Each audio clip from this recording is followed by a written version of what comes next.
ہے. ہم جب چھوٹے تھے تو ہمیں پڑھایا جاتا تھا سائنس کی جب سبجیکٹ ہوتے تھے کہ دنیا میں 8 پلینٹ ہیں 9 پلینٹ ہیں. اچھا اس کے نام بھی ہمیں یاد تھے. ہم یہی سمجھتے تھے ایک زمین ہے, ایک چاند ہے, ایک سورج ہے, ایک مارس ہے, پھر پلوٹو ہے, اور جناب یہ 7-8 سیاروں پر بس یہ دنیا قائم ہے. جیسے ہمارا پلینٹ ہے ایسے 8 ہیں. سائنس کی عقل وہیں تک پہنچی تھی, اور اس کے بعد اب سائنس نے بتایا نہیں جناب اب یہ تو بہت ساری کہکشائیں ہیں. تھوڑا معاملہ آگے بڑھا تو سائنس کی وہ تھیوری بھی کینسل ہو گئی. کہتے یہ ایک کہکشاں نہیں ہے, یہ تو اربوں کہکشائیں ہیں. اور جناب ہماری زمین تو اس پوری دنیا میں ایک نقطے کی حیثیت بھی نہیں رکھتی ہے. ہم اپنی دنیا کو پوری نہیں دیکھ پا رہے. ہم کبھی کسی ملک میں جاتے ہیں تو حیران ہو جاتے ہیں کہ یا اللہ تیری قدرت ایسی, یہ پہاڑ ایسے, یہ آبشار ایسے, اتنی وسعت دنیا میں موجود ہے کہ راؤنڈ گلوب ٹریول کرنا مشکل ہے. مگر جو تھوڑا سا سائنس کو اور اس کائنات کو دیکھ رہے ہیں یا اس پر سرچ کرتے ہیں تو پتہ چلتا ہے کہ اگر اس پوری کائنات کی کوئی ڈرائنگ ہوتی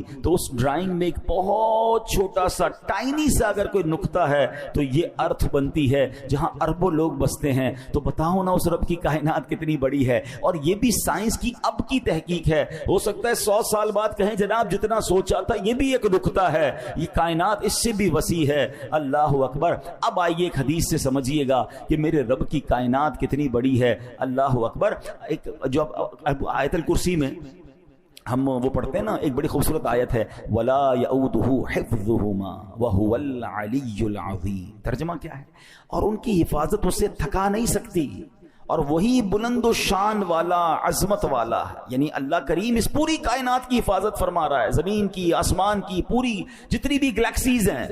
فرمایا یہ حفاظت اللہ کو تھکاتی نہیں ہے. ہاں وہ ایسا قادر ہے, وہ ایسا مالک ہے. علامہ قرطبی رحمۃ اللہ تعالی علیہ نے تفسیر قرطبی میں ایک روایت ذکر کی ہے, اب ذرا غور سے سنیے گا. کہتے ہیں ایک فرشتہ ہے اللہ کا جس کا نام حزقیائیل ہے.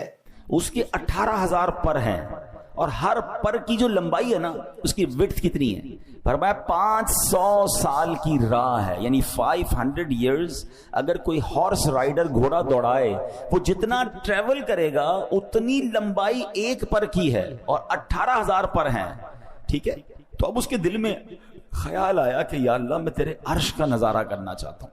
ہمارے یہاں بھی کچھ لوگ ہوتے ہیں کہتے ہیں ورلڈ ٹور کرتے ہیں, ذرا دیکھ کے آتے ہیں اللہ کی دنیا کتنی بڑی ہے. جاتے ہیں لوگ ٹریول پہ. اس فرشتے کو یہ شوق ہوا کہ میں اللہ کے عرش کا ایک چکر لگا لوں. پر کتنے؟ 18,000 پر. ہر پر کتنا بڑا وہ آپ نے سن لیا. 500 ایئرز گھوڑ سوار گھوڑا دوڑائے, اتنا بڑا پر. جب یہ فلائی کرتا ہوگا تو اسپیڈ آف ٹریولنگ کا کیا عالم ہوگا. اللہ اکبر. اب جب اس کو اجازت دی گئی تو اس نے عرش اعظم کے چکر لگانا شروع کیا. روایت میں آتا ہے 20,000 سال تک وہ اڑتے رہے. 20,000 ایئرز تک عرش کا چکر کمپلیٹ نہیں ہوا. اللہ اکبر. اللہ پاک نے اس کے پر ڈبل کر دیے. 18,000 تھے 36,000 کر دیے. طاقت بھی دگنی کر دی, اسپیڈ بھی ڈبل کر دی ہیں. اب غور کریں کتنی اسپیڈ بڑھ گئی. فرمایا مزید 30,000 سال تک وہ اڑتے رہے, مگر عرش الہی کا پورا راؤنڈ نہ کر سکے, اللہ کے عرش کو پورا کمپلیٹلی نہ دیکھ سکے. اللہ اکبر. 50,000 ایئر بعد اللہ فرماتا ہے اے حزقیائیل اگر تم قیامت تک اڑتے رہو پھر بھی میرے عرش کا مکمل چکر نہیں لگا سکو گے. حضرت حزقیائیل علیہ السلام نے یہ بات سنی تو ادب سے کہا سبحان ربی العالی, میرا رب بلند و بالا ہے. اے میرے پیارے اسلامی بھائیوں, یہ ہے میرے رب کی شان, یہ ہے اس کی قدرت کی وسعت, اور یہ ہماری سوچ سے ورا ہے. اب جو سائنس کے اسٹوڈنٹ ہیں نا ان کو یہ بات اب سمجھ آنے لگی ہے کہ what is beyond the imagination. کچھ لوگوں کو ہم پہلے کہتے تھے نا کہ اللہ کی قدرت سمجھ میں نہیں آ سکتی, تو بحث کرتے تھے یار سمجھ میں تو ہر چیز آتی ہے, تھیوری ہونی چاہیے, سائنس ہونی چاہیے, everything will be possible. آپ بتائیں, ہمیں سمجھائیں. ہم کہتے قدرت سمجھ نہیں آتی. کوئی کہتا جناب اب یہ فلاں چیز بتائیں جنت میں نعمتیں کیسی ہوں گی. ہم کہتے ہیں بیونڈ امیجنیشن, کیونکہ حدیث پاک میرے آقا نے فرمایا نہ کسی آنکھ نے دیکھا, نہ کسی کان نے سنا, نہ کسی دل کا گمان گزرا. یعنی جنت کی نعمتیں ایسی ہیں جس کے بارے میں آپ سوچ بھی نہیں سکتے. سوچ سے بڑھ کر اللہ نے وہ نعمتیں دی ہیں. تو ذرا زیادہ پڑھ لکھ لیتا ہے نا آدمی, تو کہتا ہے ایسا کیسے ہو سکتا ہے, کچھ تو ہوگا, امیج تو بنانے دیں, سوچنے تو دیں. اب سائنس نے پروف کر دیا کہ آج سے 50 سال پہلے جو سائنس سوچتی تھی اس سے جناب سب کچھ باہر نکل گیا. اب بلیک ہول دریافت ہوئے, اب کہکشائیں دریافت ہوئی, اور سائنس کہتی پچھلی ساری تھیوری بیکار. جناب دنیا تو اس سے بہت بڑی ہے. اب ہو سکتا ہے اگلے 50-100 سال بعد آپ کو کہا جائے کہ 2025 میں جو ہم بات کرتے تھے وہ ساری باتیں غلط تھیں, دنیا اس سے بھی بڑی ہے. اور ایسا ہی ہے میرے رب کی کائنات کے کناروں کو, اس کی وسعتوں کو کون دیکھ سکتا ہے؟ تو یہ بات ہمیں سبحان اللہ قرآن و حدیث کے ذریعے مل رہی ہے کہ میرا رب کتنا عظیم ہے. بے ساختہ زبان سے نکلتا ہے سبحان ربی العالی, اللہ اکبر. بس ایک دل میں الحمدللہ, وہ اس کو کہتا ہے نا ایمان کی, جو جس کو کہیں کہ یہ ہمارے ایمان کی طاقت اور ایمان کا یقین ہونا چاہیے کہ میرا رب سبحان اللہ یہ تو جتنی بڑی کائنات ہے نا, وہ چاہے تو کن فرما کر ایسی ہزارہ دنیایں اور بنا سکتا ہے. ہاں یاد رکھیے ان اللہ علی کل شیء قدیر. تو اے میرے پیارے اسلامی بھائیوں, اب ہمارے دل کو ڈھارس بن رہی ہے نا کہ جب ایسے عظیم مولا کے ہم بندے ہیں نا تو پھر چھوٹے چھوٹے معاملات میں گھبرایا نہ کریں. ہاں ہمارے لیے بعض اوقات معاملہ بڑا ہوتا ہے, میرے رب کے لیے کچھ بھی نہیں ہے. ہاں کیوں کر نہ میرے کام بنے غیب سے حسن, کیوں کر نہ میرے کام بنے غیب سے حسن, بندہ بھی ہوں تو کیسے بڑے کارساز کا. اس عظیم مولا کا بندہ ہو کر پھر ہم گھبراتے ہیں, پھر ہم ٹینشن میں آ جاتے ہیں, پھر ہم دنیا والوں کے چکر لگاتے ہیں. زندگی کا ایک اصول بنا لیں, اپنے کام سپرد کریں اپنے رب کے. پرابلم میں آ گئے کہ اللہ مالک ہے, وہ اللہ ہے ہی, جب مالک ہی وہی ہے, کریم بھی وہی ہے, خالق وہی ہے, اس پوری کائنات کو چلا رہا ہے, تو میرے پرابلمز اس کے لیے کچھ بھی نہیں ہے. بس پرابلم یہ کہ میرا اس سے کنیکشن لوز ہو جاتا ہے, میرا رابطہ کم ہو جاتا ہے, میرا بھروسہ ہل جاتا ہے, یقین شیک ہو جاتا ہے. اب یقین کریں جس کا رب پر بھروسہ مضبوط ہو جائے نا, اس کے کام کیسے غیب سے بنتے ہیں. آئیے میں آپ کو 1-2 واقعات سناتا ہوں. کچھ لوگ پریشانی میں ہوں گے, قرضے میں ہوں گے, کسی ڈیفیکلٹی میں ہوں گے, گھبرا جاتے ہیں اور جناب بڑے پریشان ہو جاتے ہیں, ڈپریشن میں چلے جاتے ہیں. اب 2-3 باتیں سنیے گا.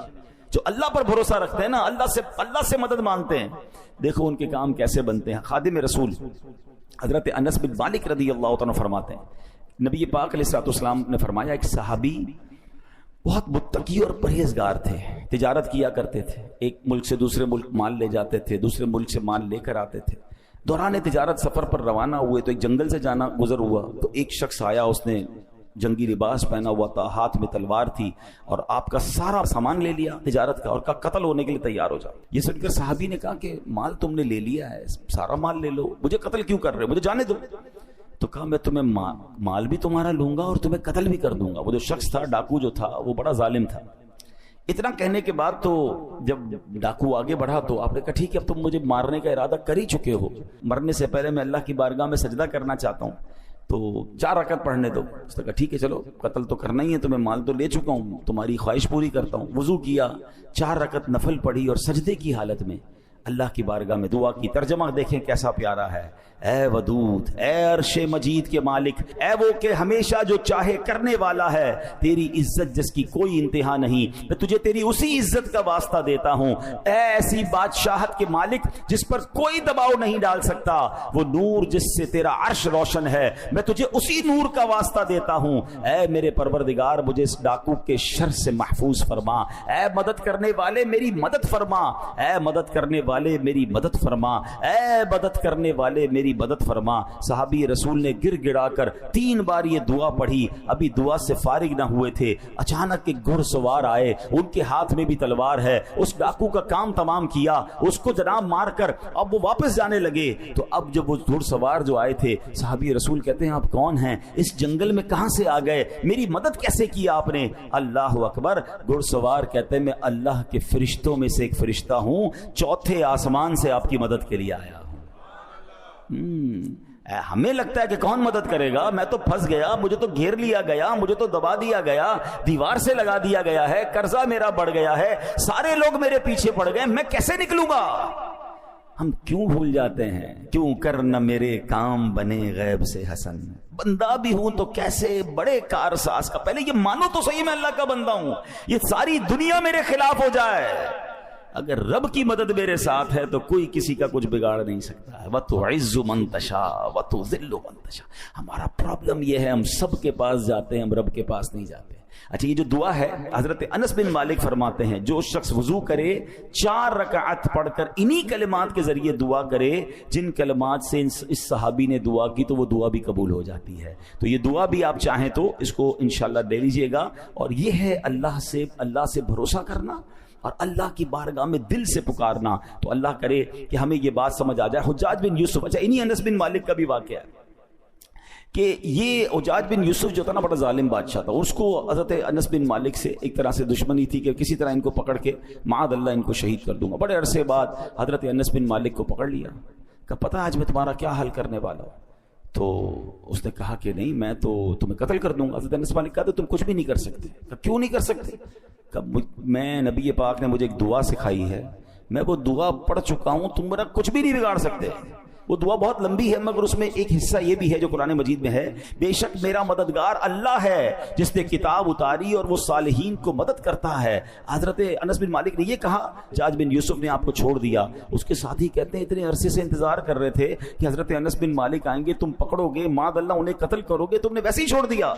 کہا جب یہ مجھ سے بات کر رہے تھے نا تو میں نے دیکھا کہ ان کے کاندھے پر 2 شیر بیٹھے ہیں، مجھے ایسا لگتا تو لپک کے مجھے چیر پھاڑ کے رکھ دیں گے، اس لیے میں نے اپنی جان بچائی اور انہیں چھوڑ دیا. تو پتا چلا کہ رب کی مدد جب شامل حال ہوتی ہے، اللہ پر بندے کا بھروسہ ہوتا ہے، وہ دل سے رب کو پکارتا ہے تو غیب سے مدد ضرور آتی ہے. پرابلم اگین وہی ہے کہ وہ کنیکٹیوٹی، اب کسی کا سافٹ ویئر ہی اپڈیٹ نہیں ہے، کسی کا جناب کنیکشن ہی ٹھیک نہیں ہے، موبائل کے سگنل نہیں آتے تو ہم کیا کہتے ہیں یار بات پراپر نہیں ہو رہی ہے، ہمارے سگنل کمزور ہو گئے ہیں. اللہ کی بارگاہ میں جو رابطہ ریکوائرڈ ہے نا وہ ہمارا کمزور ہے. یعنی ہم میں سے کئی لوگ پتہ کیا کہتے ہیں، یار میں وظیفہ پڑھ لیتا ہوں پتہ نہیں کام ہوگا کہ نہیں ہوگا، چلو دعا کر لیتے ہیں لیکن لگتا نہیں ہوگا. آپ ابھی سے لکھ لیں نہیں ہوگا.